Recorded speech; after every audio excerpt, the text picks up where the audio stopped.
नमस्कार, मी राधिका रेडकर। आज मन ना लहानपणाकडे झुकलेलं आहे। सारख्या आठवणी येतात लहानपणच्या। आणि लहानपण म्हटलं की आपल्या गावाकडे। आपलं गाव कुठलं? कोल्हापूर। मी कोल्हापूरची आहे। माझं लहानपण सगळं कोल्हापुरात गेलं। तर त्यामुळे कोल्हापूरच्या आठवणी, तिथले लोक हे कापूरदाणे फेर धरून माझ्या भोवती आज रुंजी घालतात। कोल्हापूर हे 50 वर्षापूर्वीचं बोलते। 50 आता म्हणता येणार नाही, 60-70 वर्षापूर्वीचं कोल्हापूर हे खेडं आणि शहर याच्या सीमेवरचं एक गाव होतं। म्हणजे टोले जंग नव्हत्याच इमारती, पण छान सुंदर बंगले, पोर्च असलेले आणि गाड्या दारात उभ्या असलेले असे बंगले, आणि त्याचबरोबर म्हशींचे गोठे, कोंबड्या पालन करणारे लोक, गवळी, सुतार यांची एका बाजूला वस्ती, असं दोन वेगवेगळ्या संस्कृतींचा मिलाप झालेलं हे शहर आहे। आणि अशाच भागामध्ये मी जिथे लहानपणी राहत होते ना, त्या भागामध्ये असंच होतं। प्रथितयश नट्या डायरेक्टर हे राहत होते तिथेच। जवळपास जी जागा होती तिथे हे असे कामगार लोक किंवा शेतकरी लोक, गवळी हे सगळे राहत होते। त्यामुळे मी स्वतःला अतिशय भाग्यवान समजते की एका दोन संस्कृतींचा मिलाप असलेल्या शहरामध्ये मला जन्म झाला, आणि त्यामुळे अशी वेगवेगळी माणसं मला बघायला मिळाली लहानपणी, आणि त्या नकळत्या वयामध्ये त्यांचा माझ्यावर खूप परिणाम झाला। सांगायचं म्हणजे तुम्हाला की आता कोणापासून सुरुवात करावी असा विचार करते मी। पण पहिला तुम्हाला सांगते तो आमच्या दारामध्ये येणारा मधू नावाचा गवळी। गवळी दारामध्ये कशाला यायचा? तर कोल्हापुरात अशी पद्धत होती की म्हैस दारामध्ये एखाद्या घेऊन जायची, आणि महिन्याचं त्यांचं गिऱ्हाईक ठरलेलं असतं। तिथे जाऊन ते प्रत्यक्ष दूध काढून लगेच तिथे ते द्यायचे। जसा रतीब असेल, कुणाचं पावशेरही असायचं, कुणाचं एकशेरही असायचं, किंवा अर्धाशेर पण असायचं। त्याप्रमाणे तो मापं घालून जायचा। तो हा घेऊन आला की एखाद्या घरामध्ये हाक मारायचा, म्हैस घेऊन आला की बरं तिचं आंबोण घेऊन यायचं, त्याच्याबरोबर त्या म्हशीला खायला द्यायला पाहिजे म्हणून एखाद्याच्या दारामध्ये तो उभी करायची, आणि काकी पाणी द्या की हो जरा म्हटलं की गरम पाणी, हे त्या बाईला माहिती असायचं, ती पाणी आणून द्यायची। हे पाणी कशासाठी? तर म्हशीला पाना फुटण्यासाठी गरम पाण्याने तो तिचे आचळं वर मारायचा, आणि मग हे काढायचं, दूध काढायचं, आणि प्रत्येकाच्या मापाप्रमाणे त्याला द्यायचं। त्याच्यामध्ये गंमत कशी होती की ते पाणी काही सगळं लागायचं नाही, मग ते तो ओतून द्यायचा। आता ओतताना सुद्धा काय गंमत करायची माहिती आहे? असं ओतायचं नाही पूर्ण, तर काय करायचं? असं केल्यानंतर काय होतं? थोडं पाणी राहतं। थोडं पाणी राहिल्यानंतर ते दुधात मिसळलं की दूध वाढलं ना। पण घेणाऱ्या बायका पण हुशार होत्या। त्या काय, मधू नीट कर, पालथा कर, कासंडी पालथी कर नीट, असं म्हटलं की नाईलाजानी ती पूर्ण पालथी करायची, दूध काढायचं। आणि ज्या काकीनी असं म्हटलेलं असेल तिच्यावर बरोबर हे करायचं। आधी खूप बडबड करायचं, काय काकी तुम्हाला काय समजतायसा मला? असं केलं तर चेपल्याने मारील की माझी आई घरी गेल्यावर मला, असं कधीच करणार नाही, असा पापाचा पैसा घेणारच नाही मी, असं म्हटलं तरी काकीलाही माहिती असायचं की हे आहे पाणी आतमध्ये। मग तो काय करायचा? दूध घालताना मापात वरून घालायचं, वरून घातल्यानंतर काय व्हायचं? फेस यायचं। फेस आलं की तेवढं ते माप कमी भरायचं, आणि ह्याचा जो तोटा झालेला असतो तो निघायचा।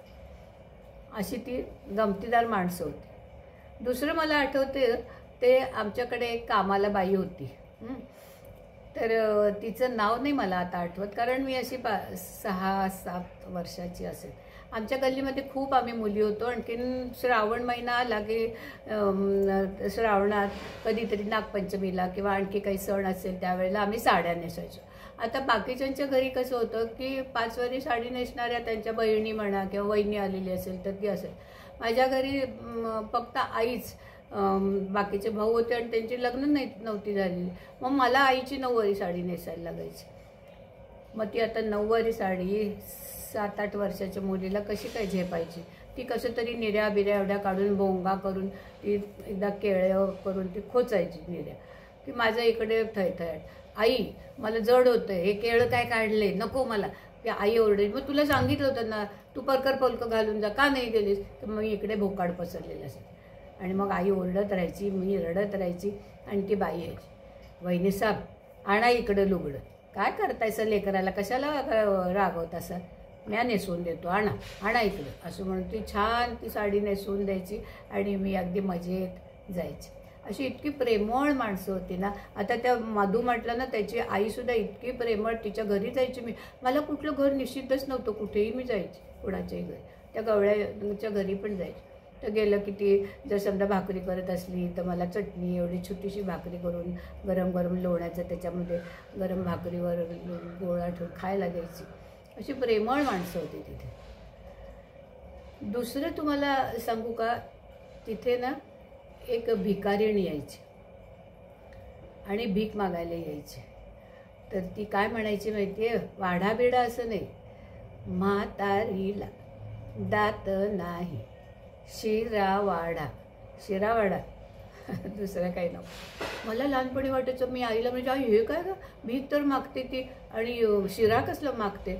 आई म्हणायची, अगं असेल कोणीतरी तालेवाराची सुरुवातीची अशी दुर्दैवानी ती आली असेल, तिच्यावर ही वेळ आली असेल, पण तिला दुखतं तर तिला माहिती असणार की शिरा हा आपल्याला पाहिजे म्हणून तिने खाल्लं असेल लहानपणी.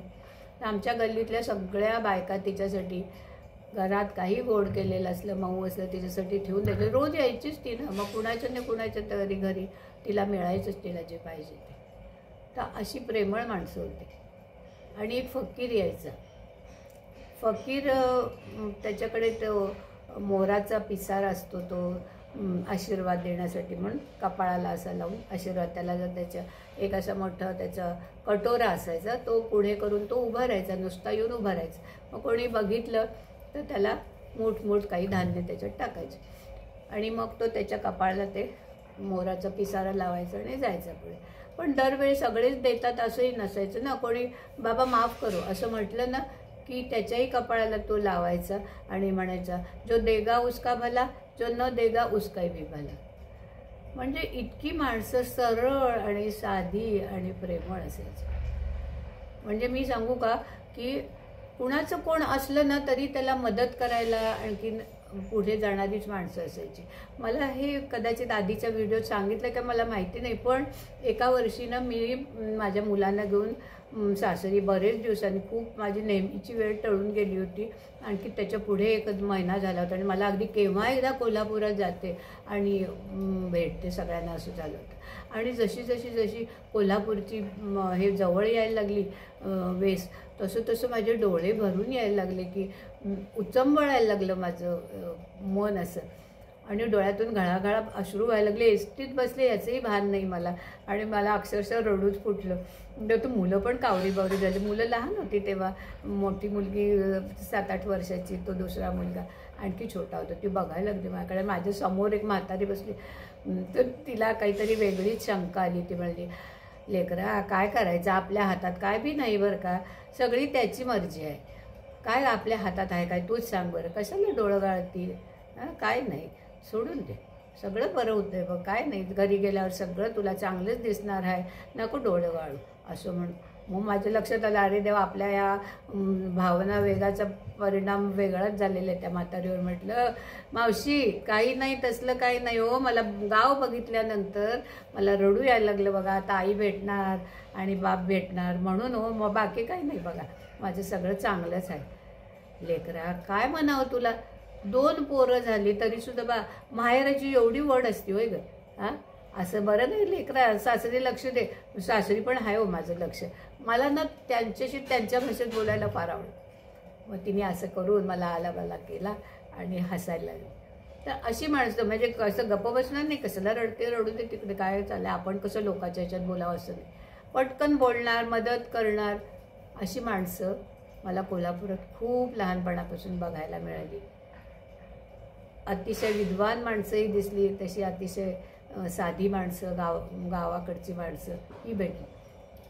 ते सगळं आज आठवतंय आणि त्यामुळे माझा वेळ इतका मस्त जातोय. मला वाटलं तुमच्याशी शेअर करावं, तुम्हाला सांगावं म्हणून हा प्रपंच केलेला आहे.